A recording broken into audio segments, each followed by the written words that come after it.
만군의 여호와여, 주의 장막이 어찌 그리 사랑스러운지요. 내 영혼이 여호와의 궁정을 사모하여 쇠퇴하며 내 마음과 육체가 살아계시는 하나님께 부르짖나이다. 주의 집에 사는 자들은 복이 있나니 그들이 항상 주를 찬송하리이다.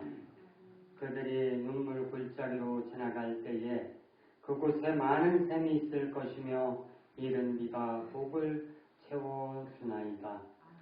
하늘을 창조하여 펴시고 호흡이 있는 자들의 생사복을 주관하시는 하나님 아버지 감사합니다.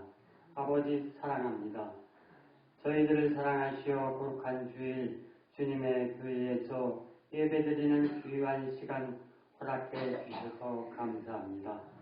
저희가 찬양과 경배를 드리오니 하늘 보좌에서 영광 받아 주시옵소서. 지난 한 주간도 세상에서 살면서 합당치 못한 말과 행실이 많았음을 고백합니다. 이 시간 주님 앞에 온전한 회개가 이루어지고 하나님의 보혈로 깨끗이 씻어주시기를 원하옵나이다. 하나님 아버지, 주님의 뜻으로 세워진 복례교회와 함께하여 주시옵소서.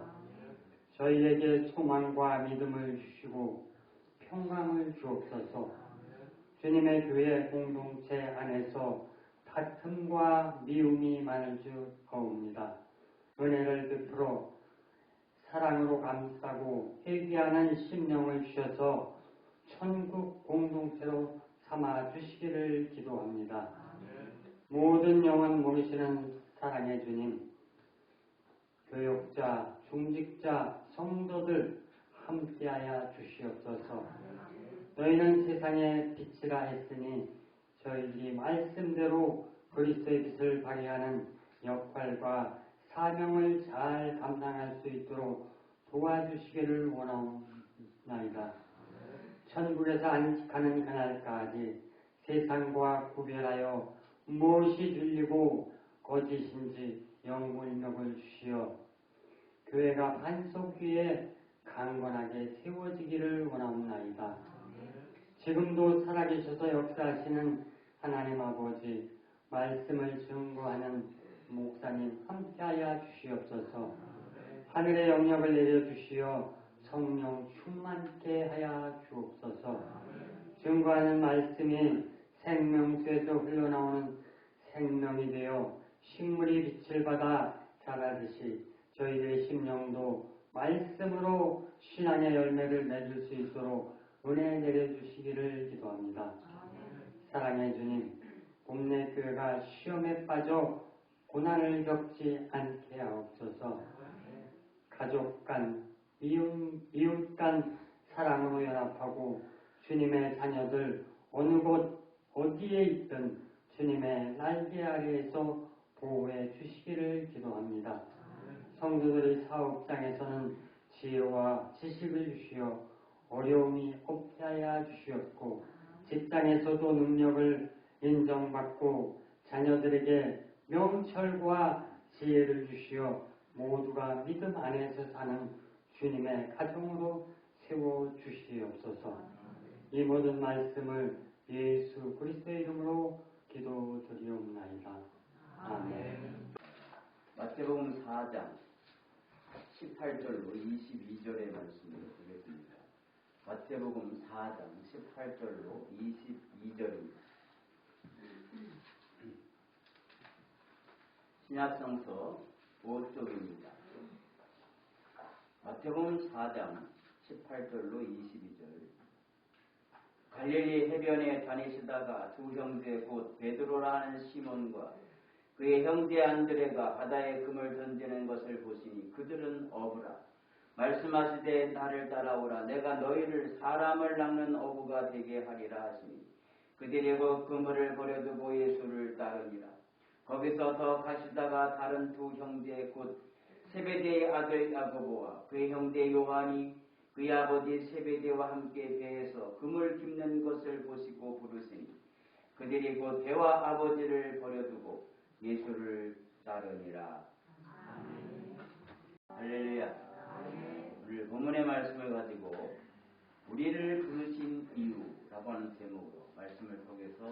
함께 은혜를 나누고자 합니다.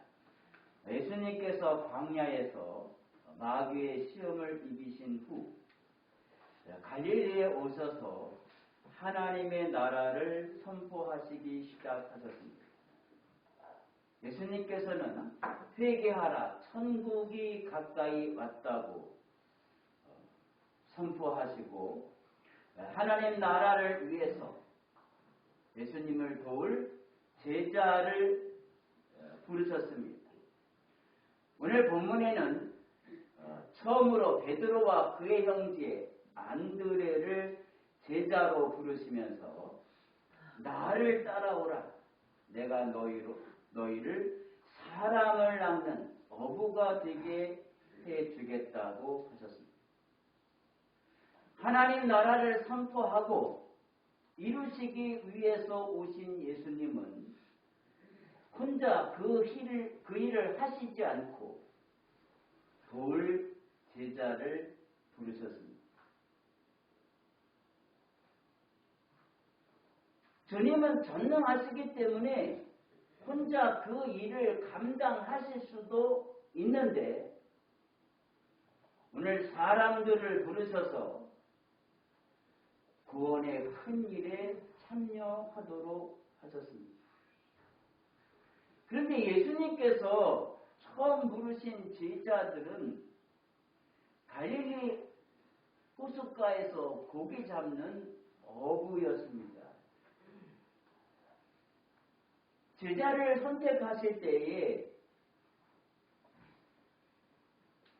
당시에 명문인 가말리엘 문화에 가서 제자를 선택한 것도 아니고 또 랍비의 학원에 가서 제자를 선택한 것도 아니고 갈릴리 해변에서 제자를 선택하셨다고 하는 이야기입니다. 어부들의 꿈이 있다면 고기를 많이 잡는 것일 겁니다.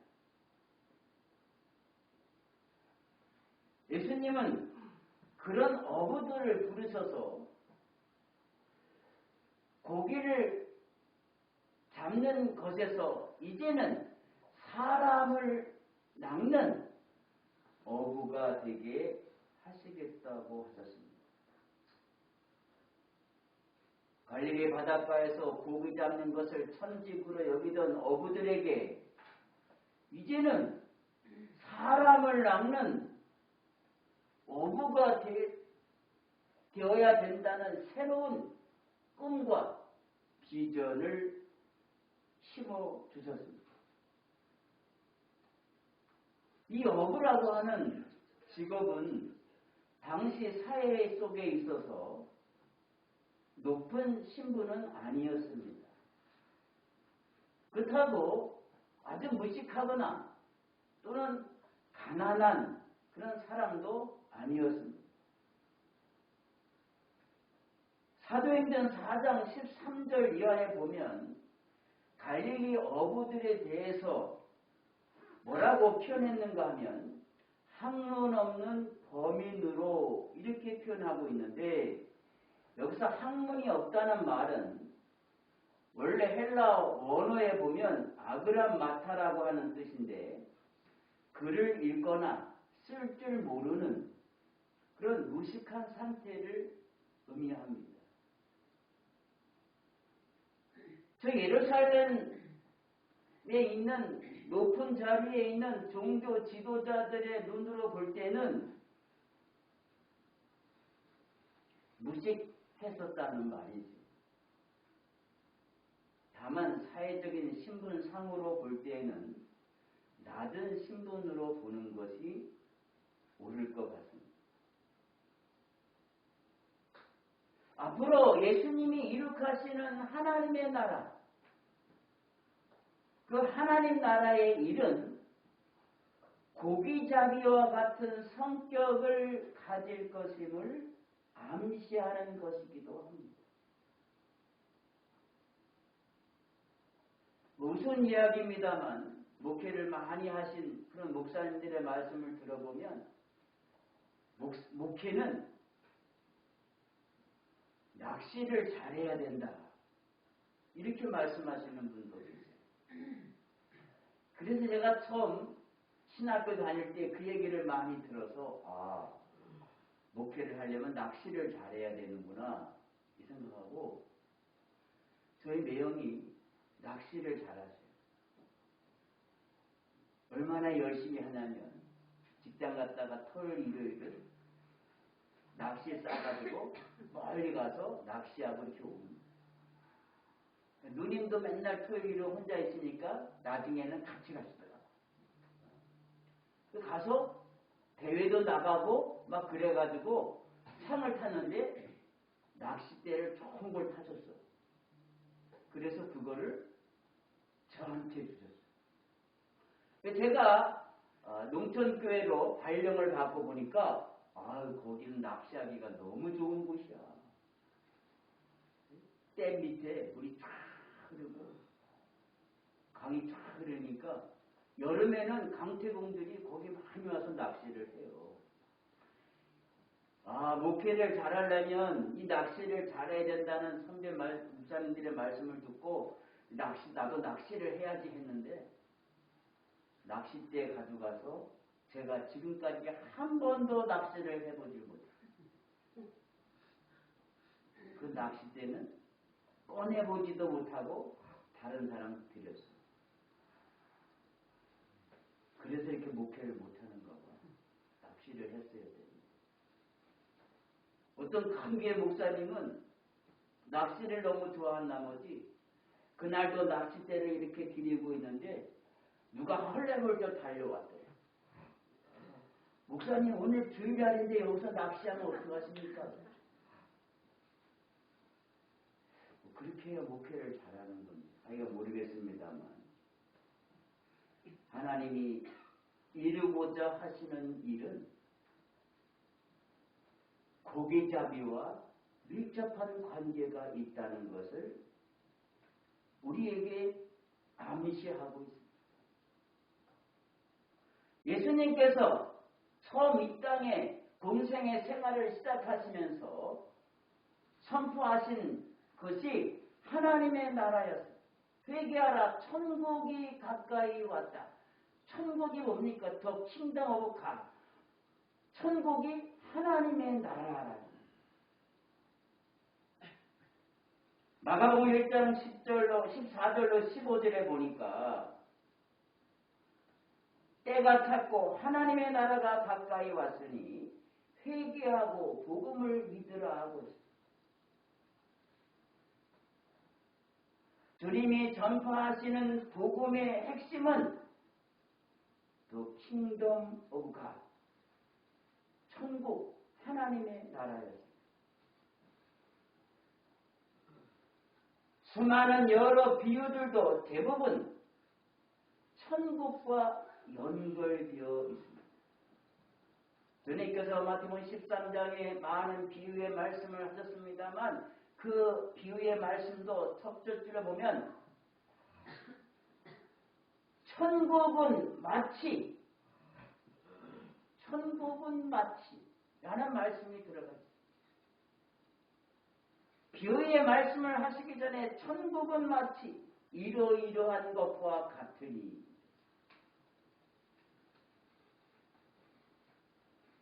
주님의 마지막 사역의 말씀도 하나님의 나라였습니다. 예수님은 이 땅에 오셔서 천국 운동을 하신 것입니다. 그래서 주님이 전하는 복음을 우리는 천국 복음이다. 이렇게 표현하는 것입니다.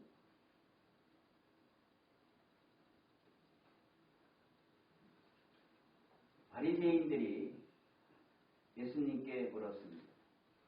그러면 당신이 하나님의 나라를 그렇게 매일 선포하시니까 하나님의 나라가 어느 때에 임하나이까?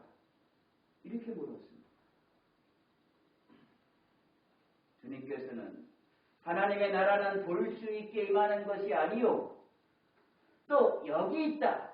저기 있다고도 못하리니 하나님의 나라는 너희 안에 있느니라. 이렇게 말씀하셨습니다. 누가복음 17장 20절로 21절의 말씀입니다. 하나님의 나라가 임한다고 하니까 그러면 그 장소가 어디고 언제 임합니까? 궁금했던 사람들이 물었던 것이죠. 주님께서는 하나님의 나라는 여기 있다 저기 있다 할 것도 아니라 너희 마음속에 있다고 말씀하셨어요. 하나님은 장소의 개념이 아니라 통치의 개념이라는 것입니다. 주님이 내 안에 계시느냐 계시지 않느냐. 세상의 끝이 언제 끝입니까? 묻는 사람들에게 이 세상에 복음이 전파될 때, 땅끝까지 복음이 전파될 때, 그때 끝이다. 여러분, 복음이 전파된다는 것은 무엇입니까? 모든 사람들이 예수를 믿는다는 것 아니겠습니까? 다 마음속에 주님을 모시고 산다는 말이죠. 주님을 모시고 사는 그 마음이 곧 천국, 하나님의 나라라는 거예요. 우리가 많이 부르는 찬송가에서 주 예수를 모시고 하는 그것이 하나님 나라라고 하는 찬송가 가사도 주 예수와 동행하니 그 어디나 하늘나라. 하나님의 나라는 어부와 아무 상관관계가 없는 것 같은데 예수님은 아주 깊은 관계가 있다고 말씀하시는 것입니다. 예수님께서 예루살렘이 아닌 갈릴리에 오셔서 그의 사역을 시작하신 것도 우연이 아니라 뚜렷한 목적이 있음을 알게 하시는 내용이신 겁니다. 거기에 사는 어부들을 제자로 부르시기 위한 것이었습니다. 그들을 불러서 그들로 하여금 하나님의 나라의 사업을 확장하시고자 한 뜻이 있었던 것이죠. 하나님 나라를 세우는 일에는 많은 제자가 필요합니다. 예수님이 승천하신 후에 마가의 다락방에 120명의 문도가 모여서 열심히 기도하던 중에 성령을 받고 많은 사람들을 주께로 인도해내서 초대교회를 세우게 됐습니다.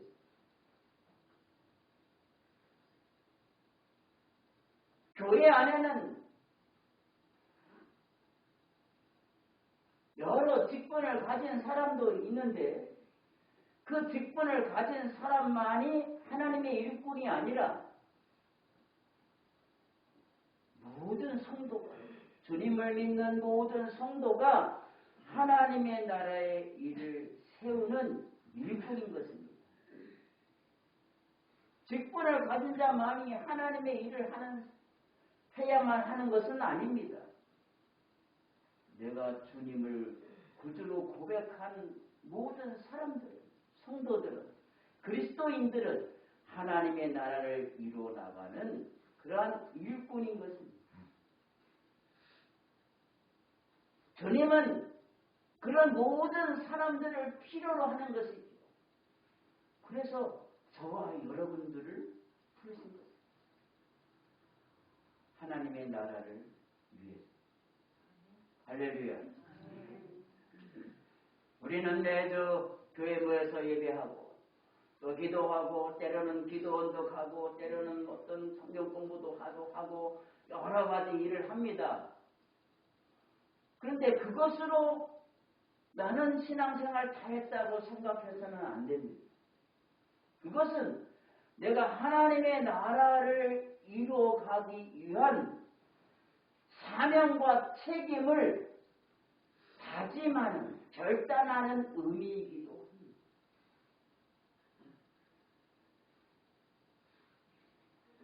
하나님이 우리를 부르신 이유, 그 이유, 사명, 나에게 주어진 책임을 내가 등한히 하거나 혹은 나태히 하거나 잊어버리지 않도록 예배를 통해서 기도를 통해서 찬양을 통해서 때로는 공부를 통해서 내 의지를 다시 한번 다짐하는 그런 시간인 것입니다.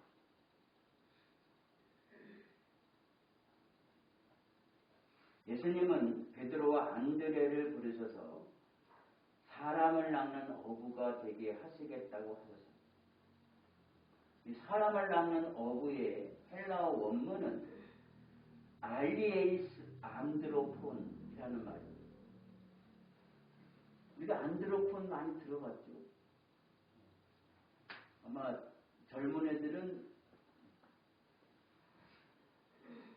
아이폰을 많이 쓰고 또 나이 드신 분은 안드로이드에 담겨있는 안드로폰 같은 거 많이 쓰고 이 안드로폰이라고 하는 말은 본래는 사람에 관하여 그런 뜻입니다. 사람에 대하여 그런 뜻. 근데 알리에이스 안드로폰 사람을 낚는 어부 그랬는데 여기서 낚는다라고 하는 뜻이 없습니다. 낚는다. 그렇다고 사람을 잡는 어부 이렇게 하기도 해석이 좀 난해합니다. 사람을 잡어 이렇게 잘못 들을 수가 있으니까 아마 어부는 고기를 낚으니까 사람을 낚는 이렇게 해석을 했던 것 같습니다. 갈릴리에 고기 잡는 방법이 여러 가지가 있습니다. 한번 뉴스에 TV에 한번 얼핏 나왔는데 갈릴리에서 고기 잡는 어부들에 대해서 쭉 한번 이렇게 방영했던 것이 있는데 그물을 쭉 쳐놓고 다음날 와서 이제 그물을 걷어서 고기를 잡는 겁니다. 또는 투망식으로 배를 타고 나가서 이렇게 던지는 그런 투망식의 방법. 아마 그 당시도 투망으로 던지는 그런 이제 방법이 많이 쓰여졌을 것입니다. 가만히 우리가 생각해 보면 사람을 낚는 어부가 되게 하리라 하셨는데 목적과 대상만 바꾼 것이지 방법은 똑같습니다. 고기를 잡는 방법이나 사람을 낚는 방법이나 그래서 어부라는 것입니다.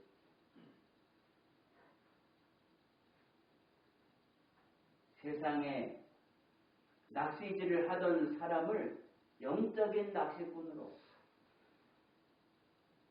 세상 것을 잡던 사람들을 영원한 가치의 것을 잡는 그런 어부로 제자를 부르셨고 오늘 저와 여러분을 부르셨다는 것입니다. 되게 하리라고 하는 말은 만든다 그런 뜻입니다. 어부가 되게 하리라. 되게 하리라는 헬라 원문의 뜻에 따르면 만든다. 지금 하던 것을 다른 것으로 만든다는 것이죠. 그러니까 물고기를 잡던 어부를 사람을 낚는 어부로 그렇게 만들겠다는 뜻이 해석사. 내가 만드는 것이 아니라 주님께서 친히 만드시겠다는 것입니다. 그래서 우리가 영어 해석본을 보니까 I will make you to become fishers of men. 사람을 낚는 어부로 만들겠다. I will make you. 또 다른 영어 성경에 보면 I will show you how to fish for people. 사람을 어떻게 낚는지 그 방법을 I will show you. 내가 너에게 보여주겠다. 그렇게 영어 성경에 해석합니다. 나를 따라오라. 내가 너희로 사람을 낚는 방법을 보여주겠다는 것이죠. 그래서 제자를 데리고 3년 동안 다니시면서 어떻게 사람을 낚는지를 보여주세요.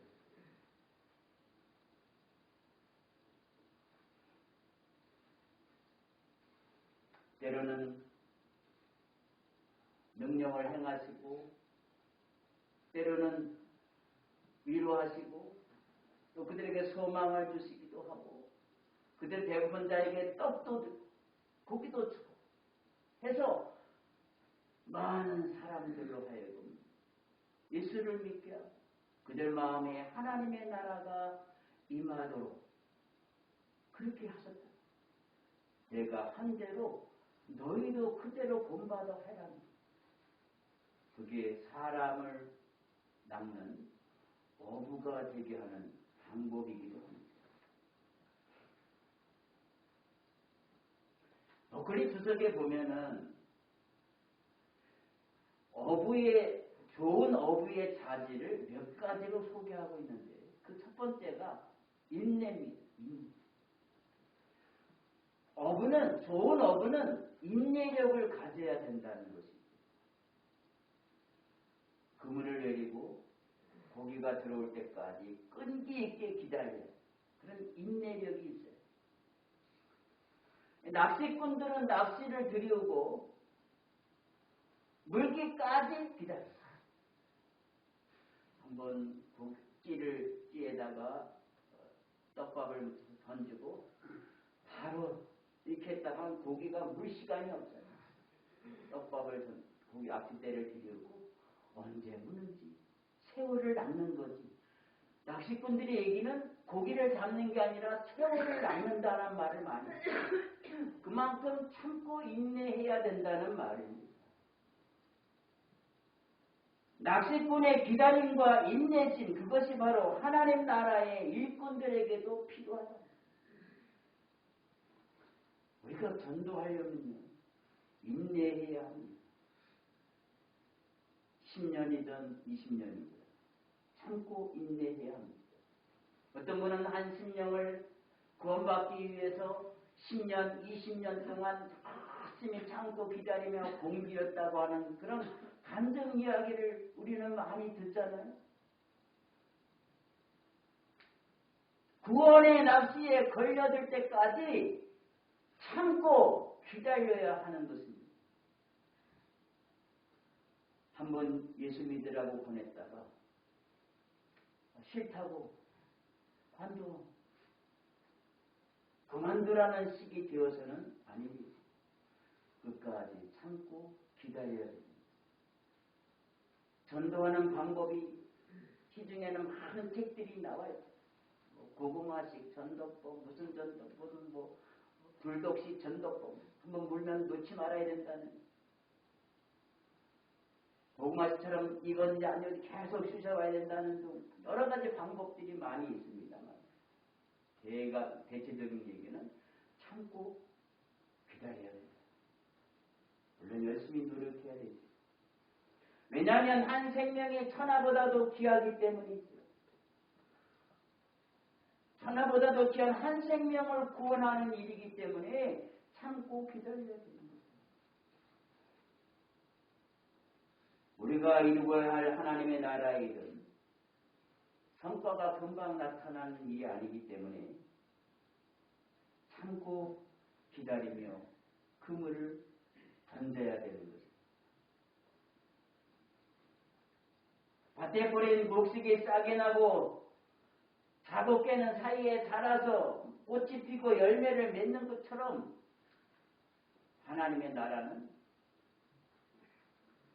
참고 기다리는 가운데 서서히 이루어져 가는 것입니다. 예수님이 오셨다 가신 지 2000년이 지났습니다만 아직도 하나님의 나라는 완성되지 않고 지금도 이루어져 가고 있는 상황입니다.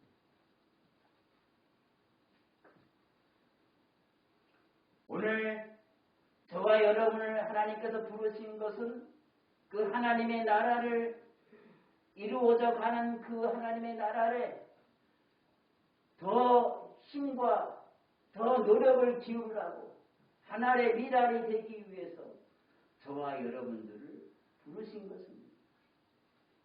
그래서 우리가 낙심하지 아니하고 기다리노라면 때가 이르면 많은 열매를 맺는다는 말이죠.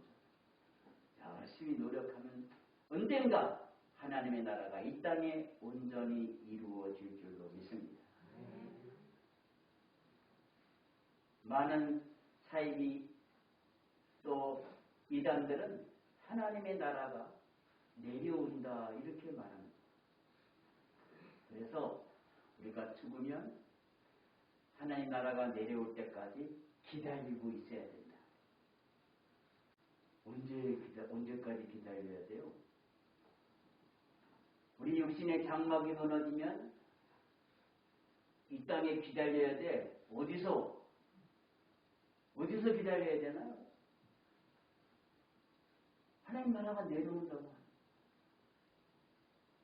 어떤 사람은 저 과천에 청계산에서 기다리고 거기에 하나님 나라가 내려오고 그러면 귀신들이 다 거기 인집해 있는 거야. 왜 기다린다고 하는 이야기를 할까요? 계시록 22장 1절 이하에 예루살렘 성이 내려온다는 말씀을 통해서 이렇게 이야기하고 있어요.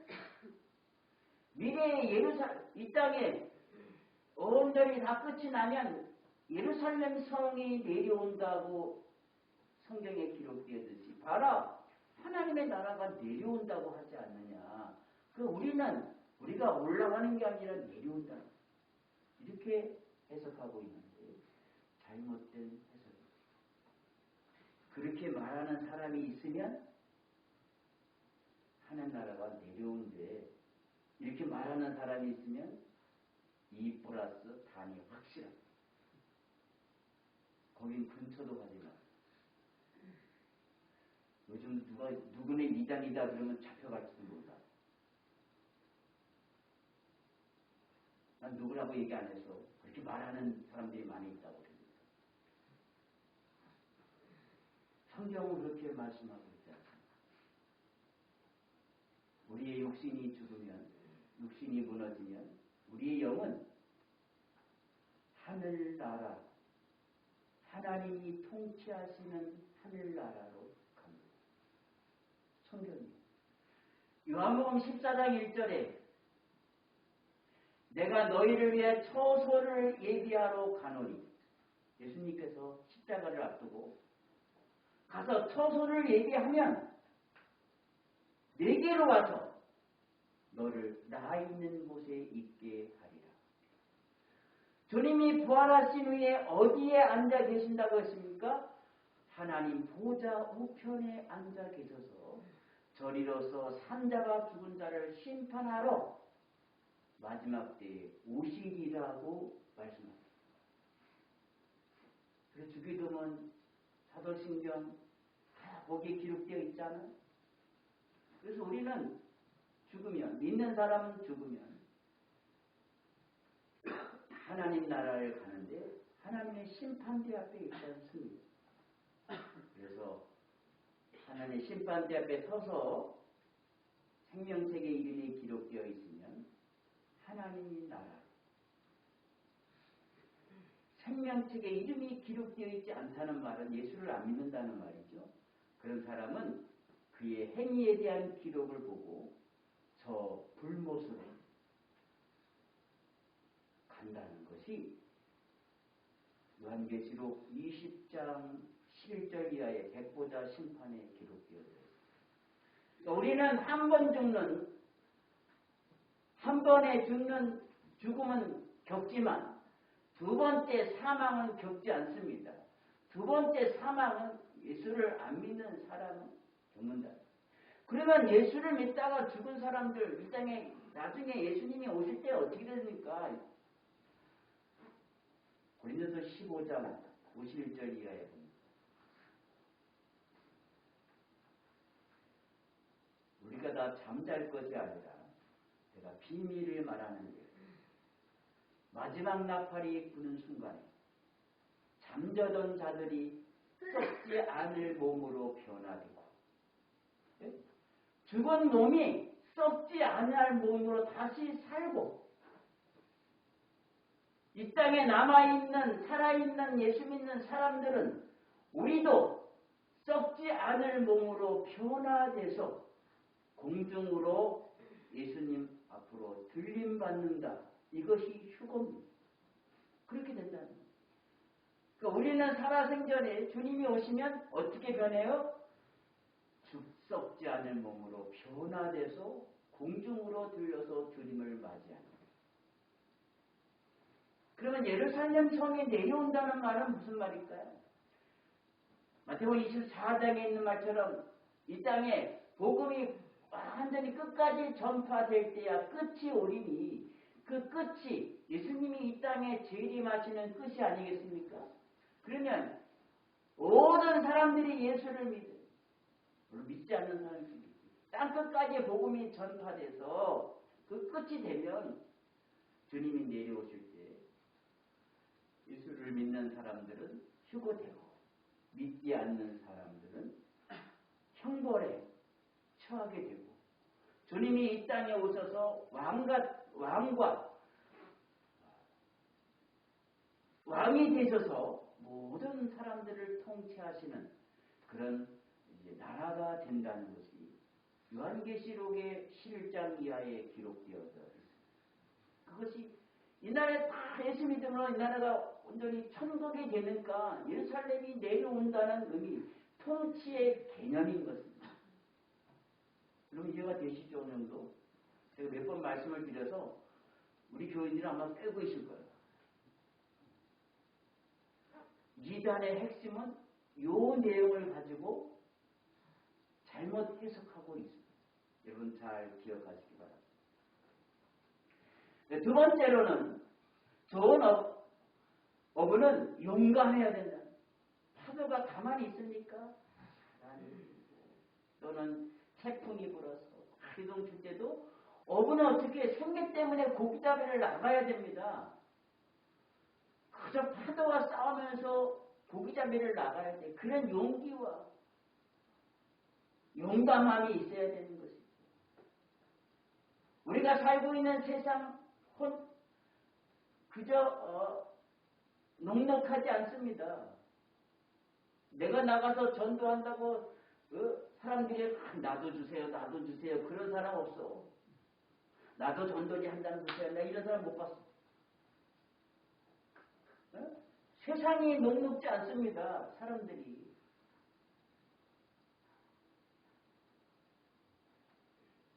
용기가 필요하죠. 세 번째로는 어디에 고기가 많고 언제 고기가 많이 잡히는지를 잘 알아야 된다고 합니다. 바다에 나가서 바다 타고 쭉 나가서 여기야 거기에 그물 던져. 그 고기가 확 올라옵니까? 아니에요. 요즘은 뭐 어군 탐지기 같은 거 장착되어 있어서 그 보면서 어찌 쫙 나가고 어디에 고기가 쫙 깔려있네. 거기에 투망을 해서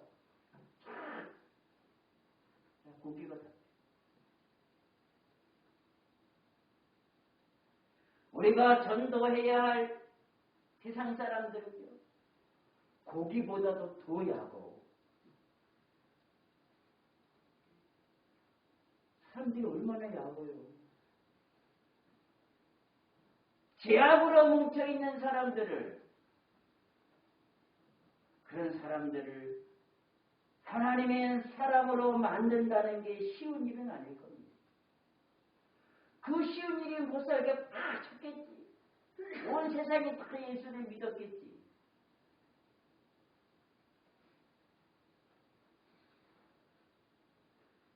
예수님은 그 시대의 사람들을 잘 아시고 저들의 죄악이 무엇이며 저들이 무엇을 원하는지 아셨습니다.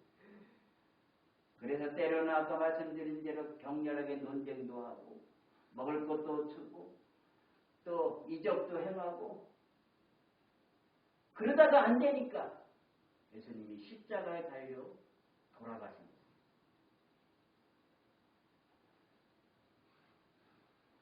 우리가 목표로 하는 하나님의 나라는 그냥 이루어지지 않습니다. 열심히 기도만 한다고 해서 이루어지는 것은 아닙니다. 때로는 우리의 봉사와 헌신, 이것이 필요합니다. 우리의 사랑과 겸손, 헌신과 희생을 요구하고 있습니다. 믿는 사람들의 이와 같은 사랑과 헌신, 봉사와 겸손, 이런 것 통하지 않고는 감동을 받지 않아요.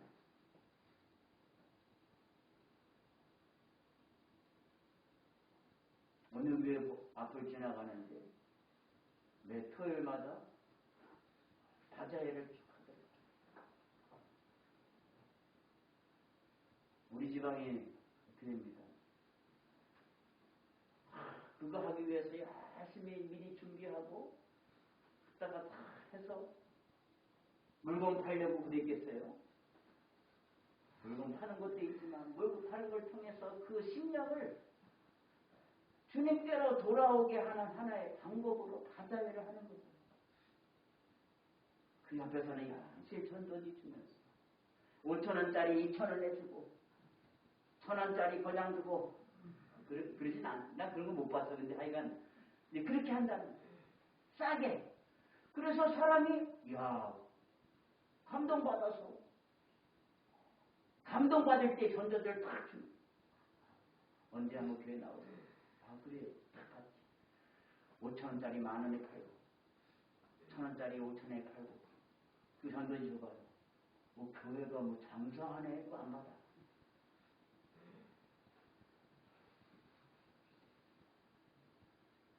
우리가 이루고자 하는 하나님의 나라는 우리 모두의 헌신과 봉사를 요구합니다.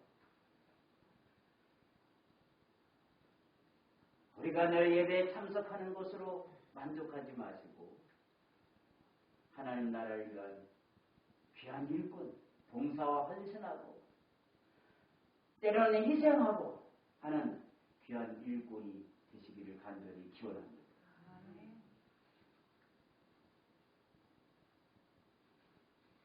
주님께서 저와 여러분을 부르셔서 이 자리에 나오게 하신 것은 사람을 낚는 어부, 하나님의 나라를 위하여 일하는 일꾼이 되게 하시기 위한 것입니다. 그것을 미션, 사명이라고 말합니다. 베드로나 제자들이 예수님의 부름에 처음에는 제대로 하지 못했어요. 사명을 감당하지 못했어요. 그러나 오순절 성령 강림 사건 이후에 그들은 변화되어서 사람을 낚는 어부라는 사명을 감당합니다. 오늘 저와 여러분도 주님의 부르심에 응답하여 사람을 낚는 어부가 되시기를 바라고 그를 통해서 하나님의 나라를 이 땅에 이루게 하는 데 큰 이익을 감당하는 저와 여러분 되시기를 주님의 이름으로 간절히 축원합니다. 기도하겠습니다. 하나님 아버지 은혜와 사랑을 감사합니다. 오늘 말씀을 통해서 깨달음 받게 하시니 참으로 감사합니다.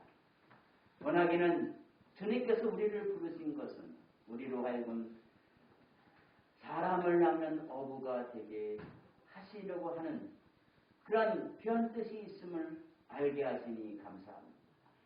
우리를 부르시고 사명을 주셨으니 그 사명을 이루기까지 하나님이 우리를 부르시는 그날까지 사명 잘 감당하는 그런 귀한 성도가 되도록 도와주시옵소서. 힘들고 어려울 수 있습니다. 때로는 낙심하고 절망할 수 있습니다만 주님이 주시는 힘과 능력으로 힘있게 이기고 나아갈 수 있는 그런 복된 성도가 되도록 인도해 주시옵소서. 앞으로 한 주간 동안도 주님 주시는 힘과 능력으로 힘있게 살아가는 우리 모두가 되도록 인도해 주실 줄로 믿사오며 예수님의 이름으로 기도하옵나이다.